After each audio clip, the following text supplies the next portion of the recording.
Hello. Hey, how are you? Oh, I am glad to see you. Thank you so much. No, good, thank you. Glad to see you too. It's Um, good that we can record interviews from almost anywhere in the world. I am yeah, from Ukraine. You are from Australia. I appreciate it. It's a really good time. Let's enjoy this interview. You can say whatever you think. It's a good time. that's okay. And now I introduce you to our esteemed audience. And welcome to my YouTube channel, Boxing on Sundays. And today we can have a very special guest, a fighter with a unique story, incredible resilience, and a career built through dedication, sacrifice, and belief. Born in Lagos, Nigeria, King Davidson Emenogu has traveled a remarkable journey from his early days growing up in Africa to becoming a professional boxer representing Australia on the world stage, known by his powerful nickname Hand of God. King Davidson has built his career with a fearless mentality, fighting spirit, and the determination to overcome every challenge placed in front of him. Today, we will talk about his childhood, his journey from Nigeria to Australia, his amateur career, his biggest professional fights, his lessons from victories and defeats, his return to the ring, his fight, his fights. King Davidson, welcome to my YouTube channel. And my first questions. Do you remember the first moment when you realized that boxing could become your life and your future? Yes. Um, Thank you so much. It's an amazing time and beautiful day like this to be invited by you. And I thank you for giving me the platform to be able to share my story and my journey with you. And I was born in Lagos, Nigeria. And I grew up in Nigeria. I started boxing at the age of 7 years old. And from where I come from, Nigeria, it's survival of the fittest. And I grew up from a very strong Christian family. And my father, Christopher Emenogu, was my trainer. And today I am who I am because of my father. And I'm so blessed to be on this channel with you to tell you and to discuss with everybody around the globe about my life story and my boxing experience and what I have done in my life and in my career. And I'm so honored to be part of this broadcast. Every fighter has a moment when the sport becomes more serious, training changes, goals become bigger, and the dream of competing at a high level starts become real. What was the biggest challenge you faced when you started taking boxing seriously?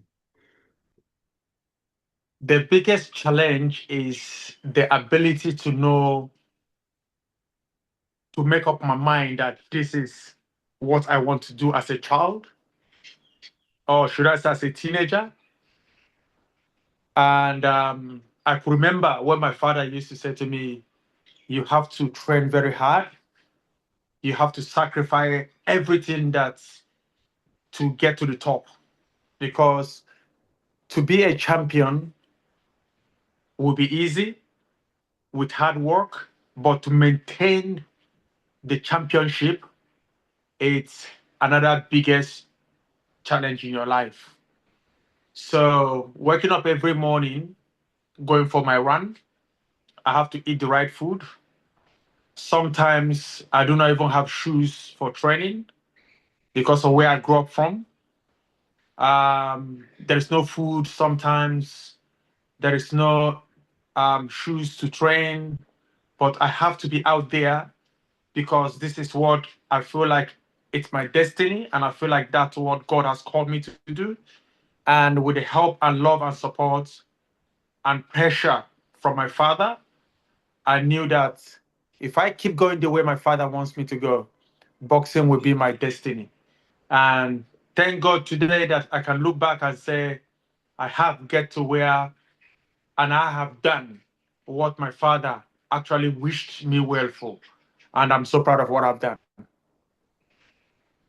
King, before becoming known as a professional boxer, you had to build yourself through hard work and learning. Every fighter develops habits and values during the amateur years that later define their professional career. Those early lessons often stay with a boxer forever. What important lessons did you learn from your early boxing training that still help you today? Discipline, number one. The key is the discipline of maintaining consistency and knowing that I have to eat the right food. I have to train my heart out. Even when I don't want to train, I have to force myself to go out there and train. And that is where discipline comes from. And also, this is what I love doing. This was my destiny. And I got into amateur at early age. I started boxing at 7. I started competing when I was 10. So I had a 180 amateur fights, 180. And I remember I lost 5 in the Commonwealth Games, Olympics, World Championships. Like my dad has actually sponsored me to travel around the whole world. When it comes to boxing, I've been to Cuba, different countries, and Cuba is a home of boxing. And I know that is part of my heritage where I come from. And we love boxing, we learn boxing, we know that boxing is our destiny. So coming from all those fights that I have growing up, that has mentored me and actually made me believe that before you could beat me inside the ring as a professional, you have to beat my IQ, you have to beat my speed, you have to beat my timing. If you don't have those timing that I got since I was young, then there's a high chance you're not going to win. So I've had a strong mentality growing up that I can, everything is possible in the ring as a boxer. Your story is very, very interesting. Tell me please about your first boxing coach. Who is he? Um, my first boxing coach was my father. Then I remember meeting Johnny Lewis, who is a World Hall of Fame. So he is the old trainer to Costa Zoo, Gary Sinclair, Love Manodu, Sakio Bika, Jeff Fennick. This was their trainer. So when I moved to Australia 2006, I happened to um, be with him. So I got introduced to him. And since then, I started my professional boxing career with him. And he guided me very well as a father, knowing boxing very well, and made me make sure that I'm in the right place at the right time. So when I had my second professional, I had to fight the Australian champion. and then I stopped him in the third round. And then since then, it was so hard for me to have a fight in Australia because if people hear where I come from and people hear my story, they don't want to fight me. So I have to start making my way to move to England. So I have to move to England to continue my boxing career because this is what I love to do. So when I went to England, England opened a lot of doors for me. I get to spar world champions. I travel hours to go spar world champions. I was sparring with Chris Eubank Jr. 4 days a week. Every week we're sparring. I got to meet all world champions living in England, and I have to spar them, and I get better. And England was actually where I first won my original title, which is the WBO International. So since then, things has been good, and I end up coming back to Australia. So I've had a very good boxing pedigree. Your story is very interesting. Many people speak for God's hand. They often think of Diego Armando Maradona after his goal in England's goal in the quarterfinals of the 1986 FIFA World Cup. Your story is interesting. Where did the nickname Hand of God come from, and what does it personally mean to you? Hand of God comes from number one, I'm a strong believer. Number two, um, when I'm fighting, when I hit people, I don't understand why some people just give up. And most of them, after my fight with them, their career ended. And most of them, even when I don't think about it, I just hit, my punches are so heavy. And I believe whenever I'm going to the ring, I always speak words into my hands and ask God to give me the strength. And I want my hands to be like a steel rod. So I believe that my prayers were answered because every time I come out of the ring, I ask myself, I look at my hands and I said, Father, I just want to say thank you for the strength you gave me in this hand.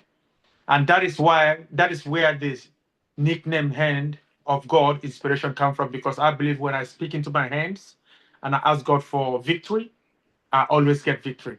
So start I just said I love the name Hand of God. It just came naturally. Even when I was in the amateur, the same thing. When I hit people, they just go to sleep.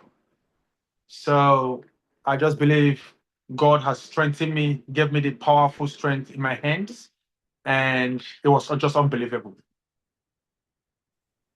Boxing requires a special mentality because the sport can be very lonely. Fighters spend many hours training, sacrificing time, and preparing for moments where they stand alone in the ring. Tell me please about your difficult times. What helped you stay motivated during the difficult moments of your boxing career? Every moment of my boxing career has been tough, most especially because of where I come from. I don't have sponsorship, and it's hard for me because as a family man now, I got kids and I got boys raised as kids, my boys, and they all play football. So me as a father, I have to provide for my household. And because of maybe my color and where I come from, we don't have the equal chance and equal rights to get what the other Polynesians, Melanesians, Western world, what they can get from people around them. We don't have it because maybe because of our skin color or something. I just feel like that. Um, maybe what I'm thinking is not what other people are thinking. But from my own experience, I just feel like no sponsorship makes me not to get to where I'm supposed to be, because I have to sometimes leave training to provide for my family. And what keeps me going every day I wake up, I want to think about my kids. I want to think about how to be a great father to them. I want to give them back what my father gave me.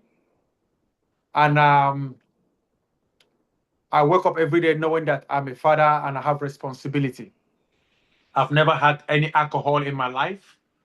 I've never smoked, never drink, never touched drugs. So I feel like that is one of the biggest motivation that has kept me going up to today. Like when people look at me now, they say, "How are you still boxing on your age?" I said, "I don't know. It was just the grace of God, you know, because I'm a believer and I know that God has been my strength. And whatever I walk towards, I get it delivered. So I'm always grateful to God for everything." How difficult was the transition from Nigeria to Australia, and how did it change your life? Tell me please about the transition. I came to Australia 2006 during the Commonwealth Games, representing Nigeria in the Commonwealth Games in Melbourne, Australia. So after the Commonwealth Games, I knew that this was my destiny, because as an amateur, you don't make money. And being young at that point, I still wanted to achieve my dream as a professional. And I know that going back to Nigeria will kill my dream of not achieving my potential, what I am called to do. I decided to stay back in Australia, because Australia, I know that there are better opportunities and I will get my dream fulfilled. So I decided to stay here, turn professional here. I got to transit from amateur to professional. I got to transit from Nigeria to Australia. I got to adapt to their culture. I got to adapt to discipline. I have to maintain what my purpose and calling is for in life, which is staying back here. And I did, and I'm grateful today. Australia has produced many great fighters and a strong boxing culture. Starting a new chapter there gave you the opportunity to develop as a fighter and compete at a high level. I interview boxers from Nigeria, and they have a great source to boxing. In your opinion, what was the biggest difference between boxing in Nigeria and boxing in Australia? I feel like Nigeria is a foundation, because growing up as an amateur, starting boxing as an amateur in Nigeria, you have to go through the toughest of growing up as a child, as a young man in boxing. You got to go through the hard way to achieve your potential on top. The difference between fighting in Nigeria and fighting in Australia, big difference. In a way, training facilities. We don't have enough training facilities in Nigeria. We don't have the capacity, the atmosphere. What is going to bring out the best in you, we don't have it in Nigeria. The equipment are not there. So in Australia, gives you opportunity to go to work, make life, make money for your family, and give you a better environment. and also give you a free medical to when you are sick in Nigeria. If you don't have money, no treatment. But in Australia here, everyone has a Medicare. When you're sick, they will give you attention like this, quick. Which in Nigeria, there's nothing like that. So Australia is much better, much organized, better setup. Um, what else? Um, Better ways of life in Australia, better way and easier ways of life in Australia. You can't, there's a big gap between Nigeria, growing up in Nigeria and growing up in Australia. Big gap and big difference. Before turning professional, every fighter builds their skills through amateur competition. The amateur's years teach timing, technique, movement, and how to deal with different opponents. Can you tell us about your amateur boxing career and the experience you gained before turning professional? Amateur experience in Africa is more,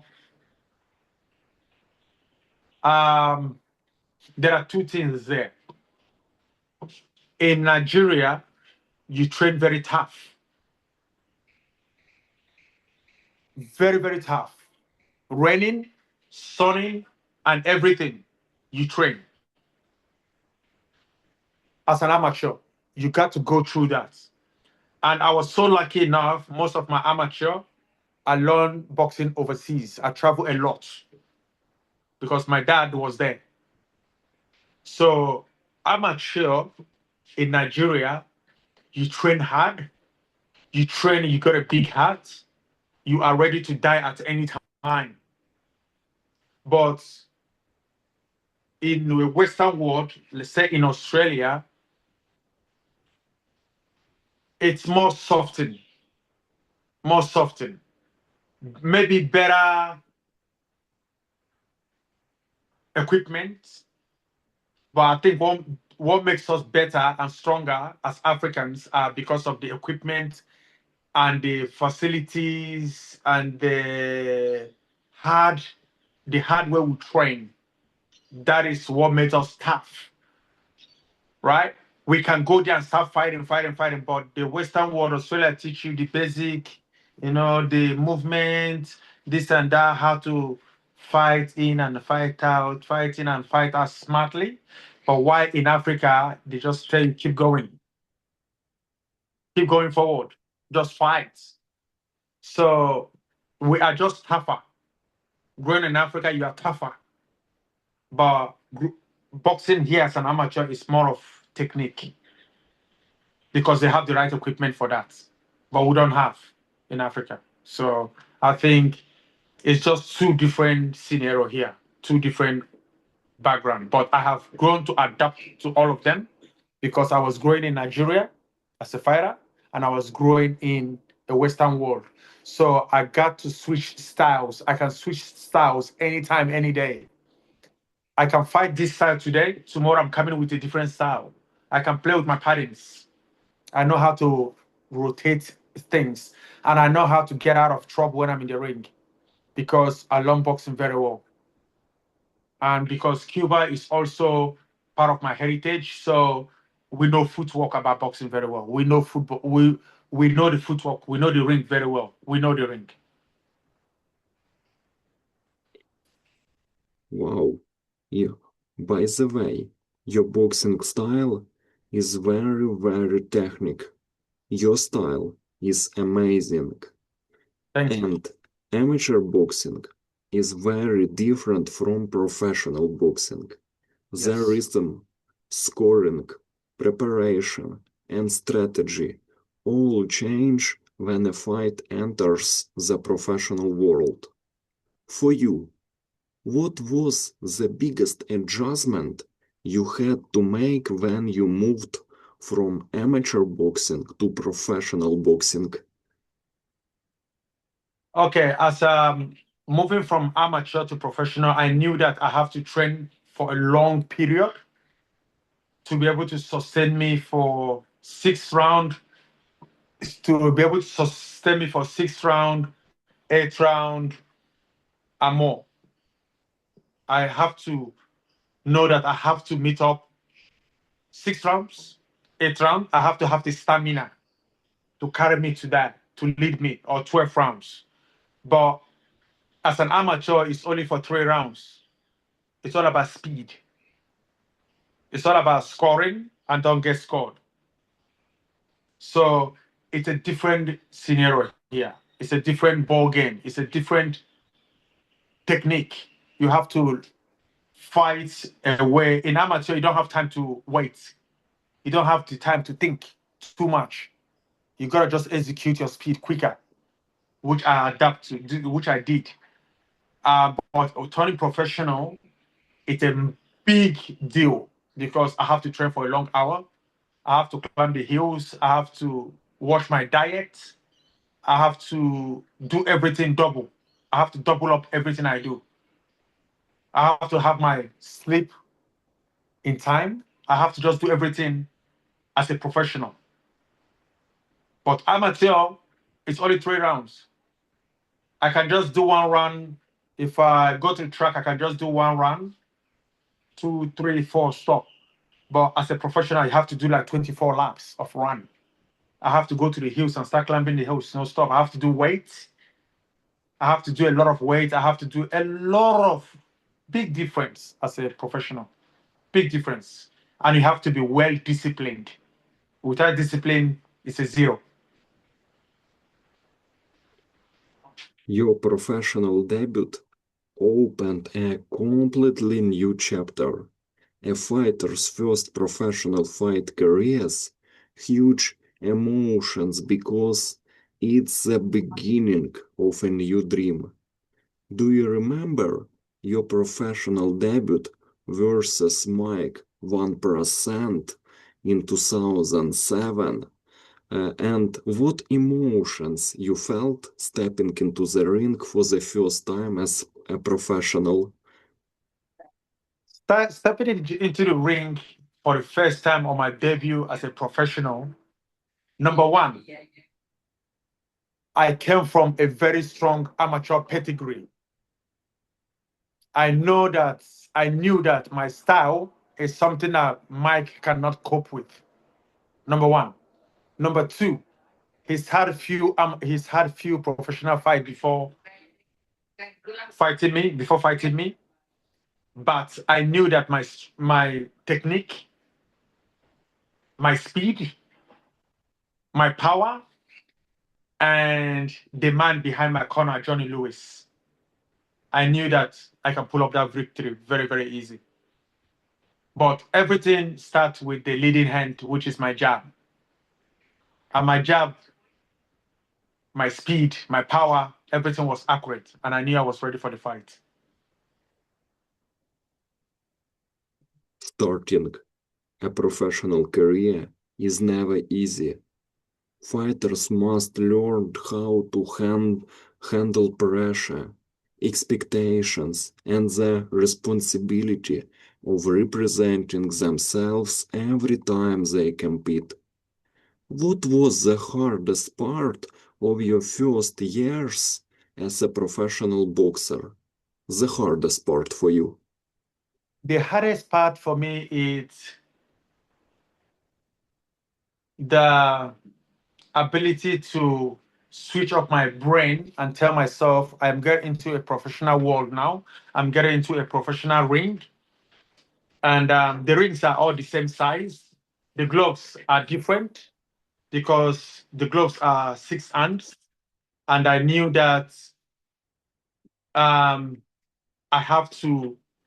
I have a point to prove, and I knew that I knew that I have to win that fight to get into the boxing world. I have to test the water. I have to come out of my comfort zone and face the reality of life as a professional boxer. And this is my first time, and I'm going to make it happen.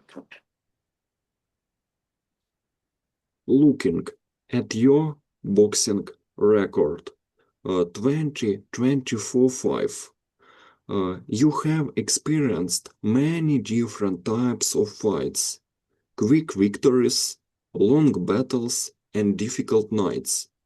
Every fight leaves a lesson behind. When you look at your first years as a professional, what moments made you grow the most as a fighter?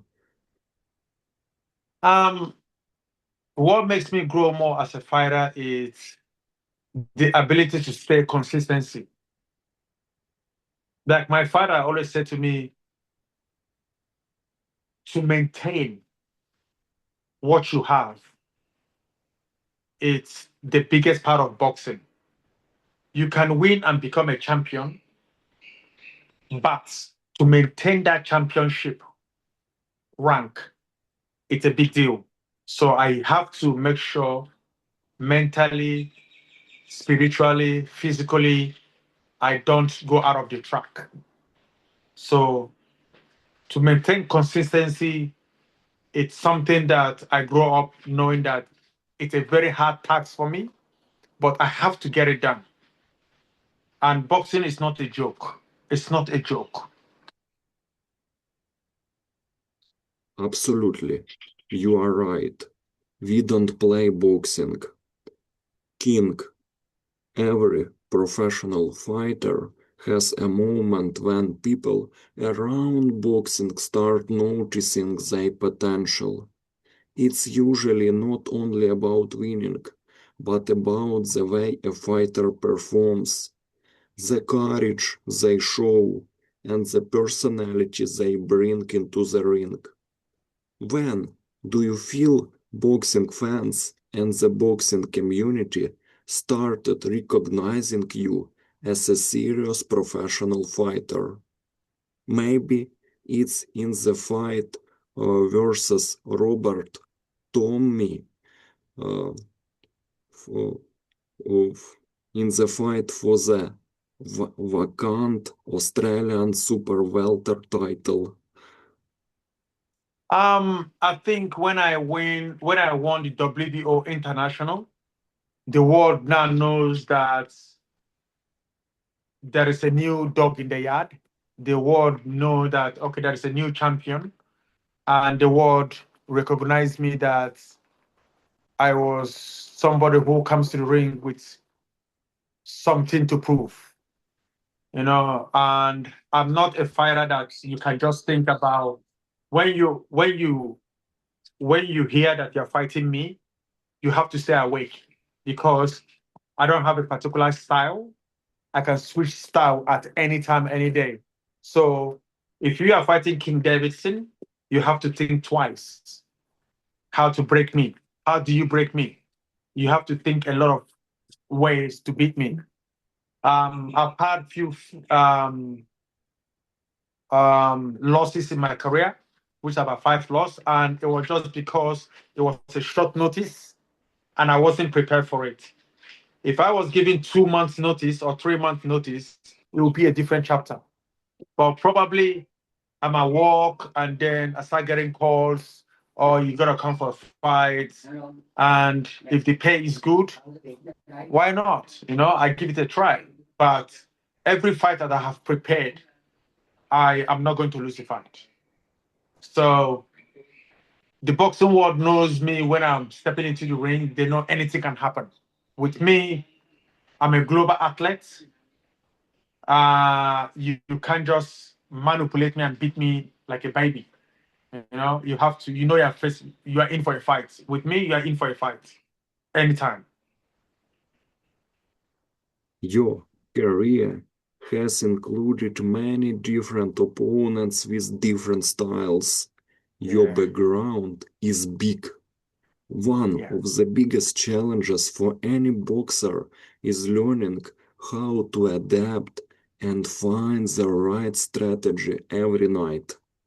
How did fighting different styles throughout your career help you become a better boxer? Tell me please about your best fights, friend.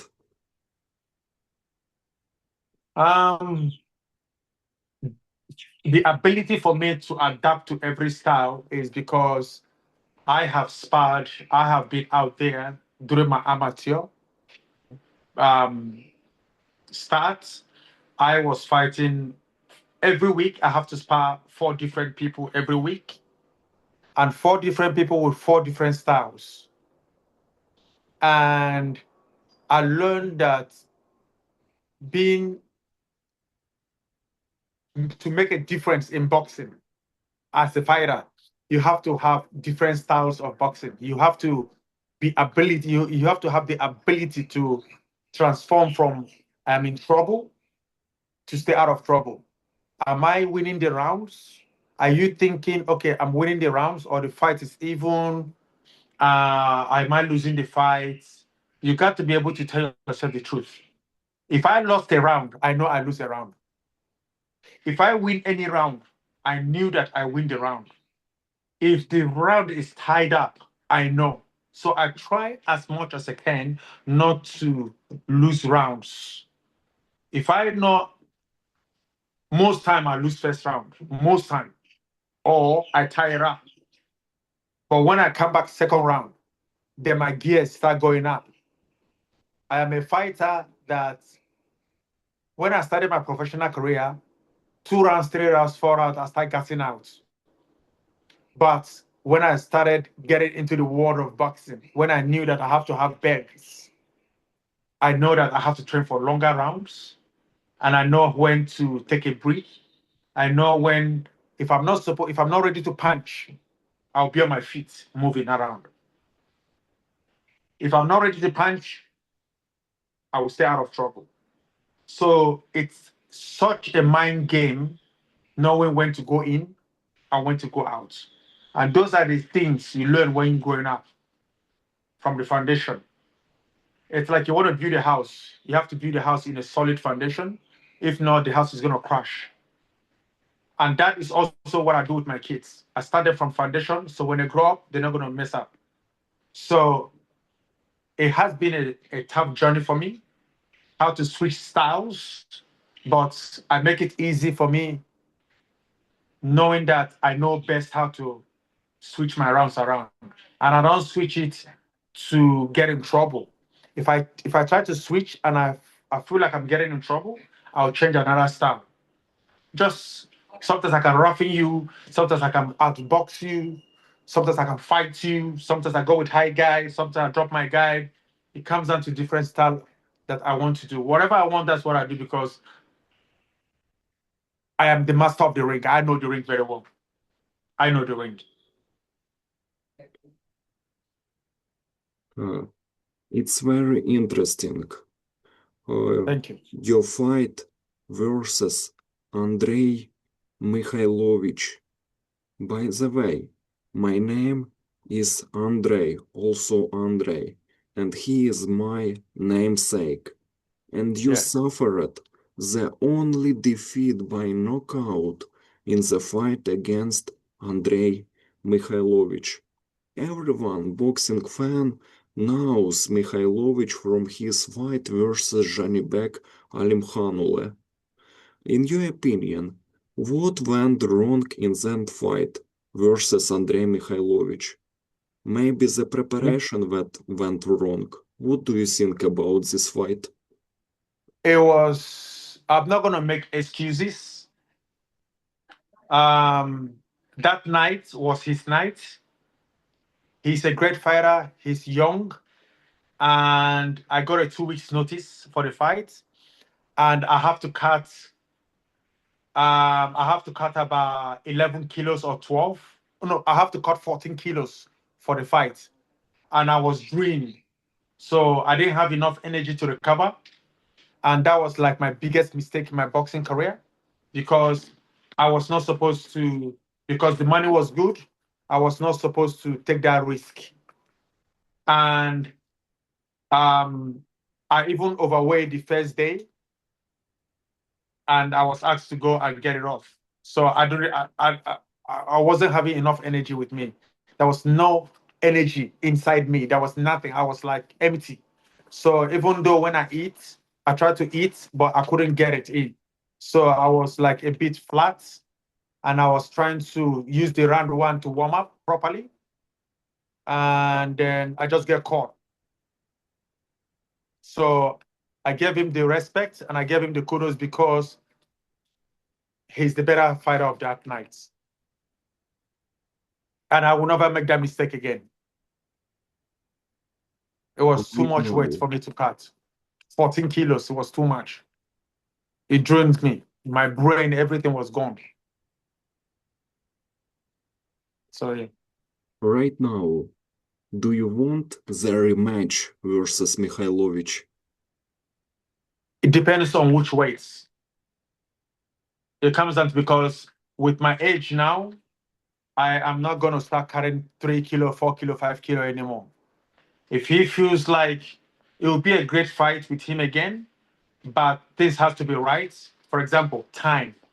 How long are you giving me to get ready? Is it a month or 2 months? And secondly, what weight division? Because right now I'm not gonna come down to the lowest weight I can go now is light heavyweight. That's the lowest I can go. That's why my last fight was I weighed in 84 kilo. So that's where I just can stay. I can't do more than I can't do lesser than 81 kilo. I can't come down to 80. I can't come down to lower than 81 kilo anymore. Because that has done something to me that I regret and I've never been knocked out before. So, but I accept the defeat. It is what it is. And that is part of boxing. You already know what you did wrong, Yes, I know. The and, weight.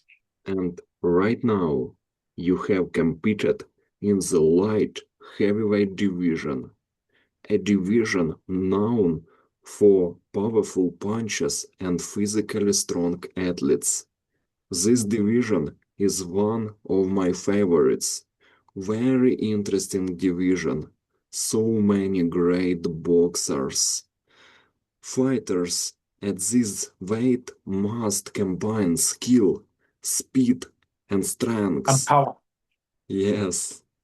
What do you believe makes you dangerous as a light heavyweight fighter? Smartness. Movement. Boxing graph. That is what they can cope up with. When you're fighting me in that division, anybody can knock out anybody. Trust me. Any punch can knock anybody out. It might be a jab, it might be a left hook, it might be uppercut, it might be a body shot, can knock anybody out. But can you cope with my speed? Number one, moving up. Can you cope with my leg movement? Because I have a very good boxing movement, and I can see things easy. I have a very good eyes when it comes to boxing. I'm a very smart fighter, very smart, and I can switch styles anytime. So if you are coming, if I find out you are very dangerous on this side, I can switch the other way around. But because I'm just moving up to that weight now, so I believe I have the potential, maybe not the 100% power, but I know I have 80% power, and my skills will scare me through 100%. Absolutely, you are right. You are very clever boxer. Your Very. boxing IQ on high level, Thank you. and a boxer's power is something opponents always respect. Looking at your record, you have achieved victories by knockout and shown that you can finish fights. Where do you believe your punching power comes from? Is it from nature or did you train? It's natural. My power is natural. My power is natural. There are things people do in the gym to have that power punching. I don't do those things. So I believe Um, my big punches come from God, number one. Number two, because I don't even do weights. I don't do weights. I don't do chin up, all these things. I don't do them. I just train. I just train, hit the bag, do pad work. But I know my speed is good enough and my timing is very good. Very good timing. So it comes down to if you can't catch me, then there's a problem. But if I hurt you, I'm a good finisher. Anytime I hurt a fighter, I know I hurt them. I will jump on them to finish up. But I don't go to ring thinking I'm going to knock somebody out. I don't think about it. If it comes, I will take it. But if it doesn't come, I will finish the round because my stamina is always on point. I have a good stamina. Many boxers say that it's the most difficult to boxing against the left-handed. That Being process. a southpaw creates many interesting challenges for opponents. Left-handed fighters often bring unusual angles, different timing, and a different rhythm inside the ring. How much has your southpaw style helped you during your professional career? I grew up as a Sapo, and I believe Sapo has actually kept me out of danger. And I'm not just a Sapo, I'm a very smart Sapo, very smart. I'm very sneaky, very slicky when it comes to Sapo. I know when to jab, and I set up every punch I punch with my jab. I don't shoot my left hand every time. I have to set it up with my jab, knowing that I'm very close to deliver. But when that left hand goes in, I know there's going to be a problem. So I don't shoot my left hand every time. I just keep it, keep jabbing. I just make way. I keep building the way, building the way, building the way until when it comes, I deliver. And when I hurt you, I know because I know my left hand is very powerful. Next are the most interesting questions. Name, please, the top three of your best fights. Three of my best fights. Um, every fight is a very tough fight because you have to prepare for it. There is no fight I went when I was sleeping. I woke up, I just jump in the ring. I don't. I have to prepare for every fight. So every moment is a very tough moment because you got to sit down in the dressing room and think about what is going to happen tonight. Your brain is going everywhere.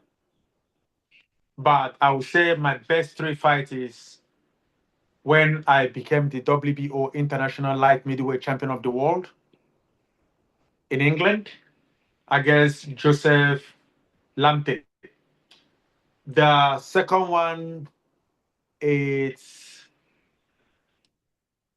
when I won the W, no, the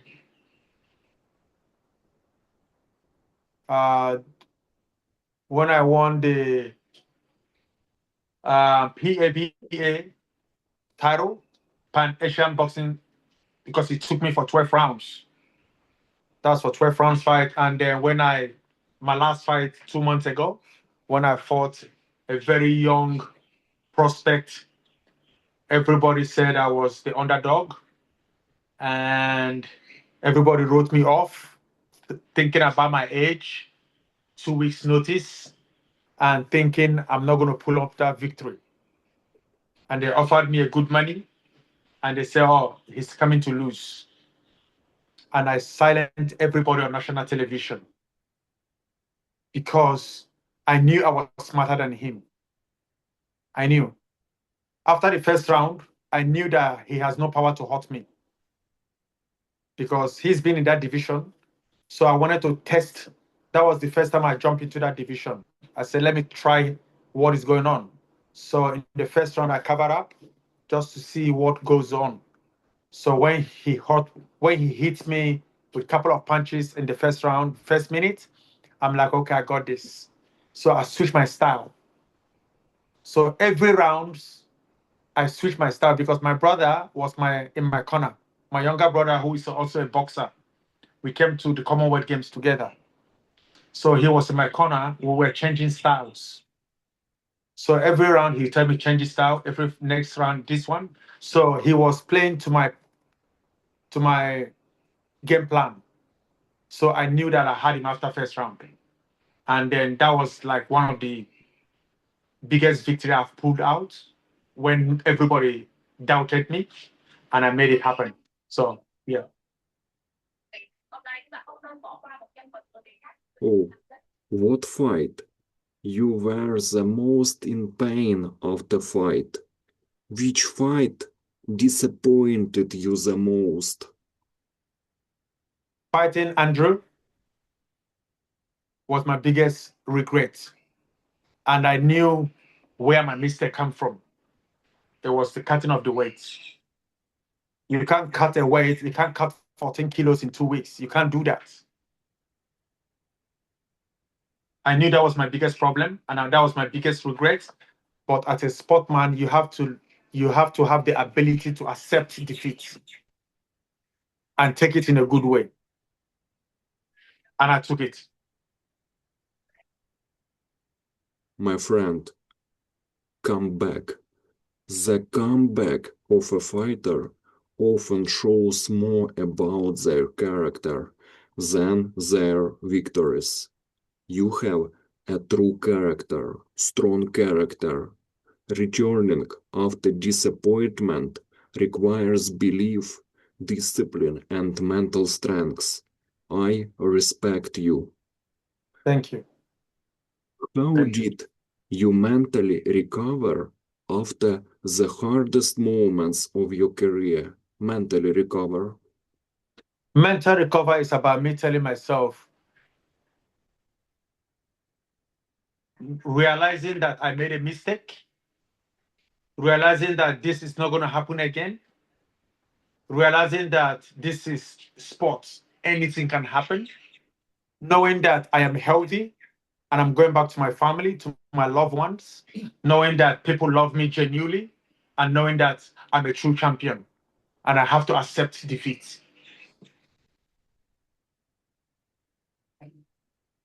What is the most difficult fight physically? The most difficult physical fight I've had is my first 12 rounds fight, my first 12 rounder. And then I fought a guy from South Africa here for the WBO Africa. When I fought him, it was a hard 12 rounds. And it was crazy. One of the hardest moments of my life, nights of my life in boxing. Because after 8 rounds, because I have to cut weights, and then after 8 round, 9 round, I started finding myself struggling in the deep water. But I have to change my style by keeping my legs active for the whole rest of the 12 rounds, for the rest of the 4 rounds coming. So the ability to switch this side to this side was a bit hard, even when I couldn't move, but I have to force myself to pull up that victory. So against WBO African title. I think it's against Veju Kalakuda here in Sydney. Controversial decisions, close fights.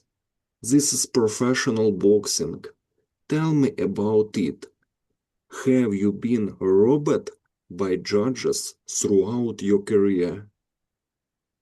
Um, Robot was a fight that I won, and I know I won it, but the fight was made over there in Germany. And honestly speaking, I don't think I lost that fight. I was tired. because also with the weight cut and a long flight, I had a long flight from Australia to Germany. Was a long flight, and it took me time to recover. The weather was very hot, and but I knew that I did well in the fight, and I'm not supposed to lose that fight. But like I can't, I left it to the hand of the judges, and their decision stays. I can't do anything about it.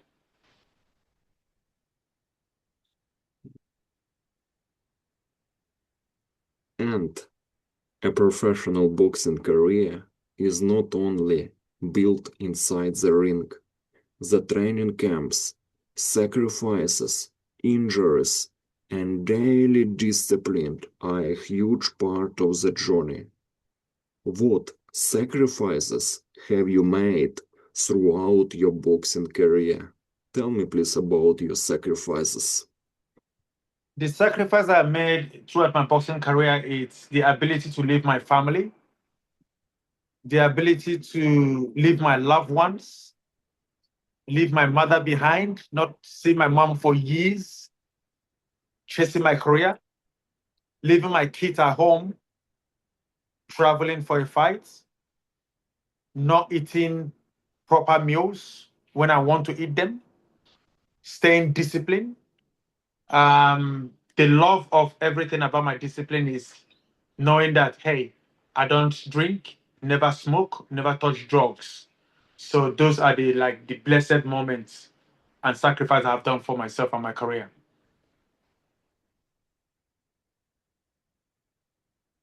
You have a strong body. You remind me of Cristiano Ronaldo. He is also 31, and you are both in great physical shape. How do you keep this great shape at 31? It's just mentality. Mentally. I just said to myself, I am not like some people asked me, they said, how do you live your life without smoking and drinking? You don't drink alcohol. How do you cope with that? I'm like, I'm not missing anything. I said, what is the joy of it? I just want to know, is there anything you guys are enjoying that I am not enjoying? I eat everything I want to eat, but the alcohol part and the smoking part is not my thing. Like, and I don't expect to raise my kids like that. So it's hard, but I am not missing anything because I see what it does to them. Hangover in the morning while I'm awake already, maybe started, I'm already training and then just stay hangover. So I have nothing to regret about that. Your body looks great, so Oh, strong thank you. and powerful. At 31 years old, you continue competing and proving that experience can be a huge advantage. Many fighters retire when things become difficult, but you continue chasing your goals. What keeps you motivated to continue boxing at this stage of your career? I love it. I enjoy it. And my dad said to me, whenever you think it's time for you to say goodbye, don't force it, say goodbye. But I still love it. And I'm so happy that today I can fight, I competed in front of my children and my kids sees what a great father I am. And my kids can go to school today. Everybody will be like, "Oh, we saw your dad on TV. We saw you on TV." The joy it gives me. My kid looking at me say, "Dad, we're very proud of you. Thank you so much for giving us the chance to see this moment." And it's such a thrill to me. It makes me happy that my kids can actually see that I've done so good with my career. And because they all play football, my boys all play football, they play top MPO1 clubs here. And I am so honored to be able to go there and see my kids having the same body, building their body the same way I build myself, knowing that I want my children to be an extension of my legacy. So I'm so blessed that I'm doing what is best for myself and my kids. Finally, let's talk about that last fight on this coin against Clay Waterman. Majority decision. Are you satisfied with the fight? I am so blessed knowing that I pull up that fight and I pull that victory when everybody wrote me off. It was actually a 2 weeks notice. But one thing about me is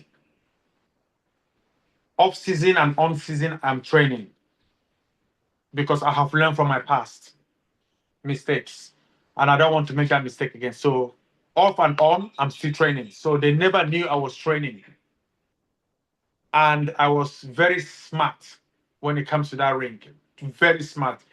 My high standard of IQ in boxing is bigger than his one. So I don't see how he can pull out that victory.